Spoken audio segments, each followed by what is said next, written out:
Hello.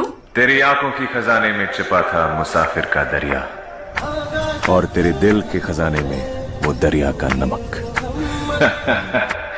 Hello, നിങ്ങളിപ്പോ താമസിക്കുന്ന മുറിയിൽ പണ്ട് പാർത്തിരുന്നൊരു പാവം Jinnah. Who? Jinn? What do you mean? നിങ്ങൾ ബേജാറാവില്ലെന്ന് വെറുതെ ഒന്ന് കളറാക്കാൻ പറഞ്ഞല്ലേ. ഞാനാ പണ്ടോട് താമസിച്ചിരുന്നത്. നിങ്ങളിപ്പോ എവിടെയുണ്ട്? നമ്മൾ ഈ ഭൂമിയിലൊക്കെ തന്നെ ഉണ്ടെന്ന്. ശരിക്കും എവിടാന്ന് ചോദിച്ചാ എനിക്ക് എന്നെ വലിയ പിടിയില്ല. ഈ കാലെന്നെ കൊണ്ട് അങ്ങ് പോവാ. അതേ കയറി ഞാനും അങ്ങ് പോവാ. ഇവിടെ നിങ്ങളുടെ സാധനങ്ങളൊക്കെ എത്ര പെട്ടെന്ന് മാറ്റണം? അതൊന്നും എന്റെതല്ല, ധൈര്യമായിട്ട് മാറ്റി.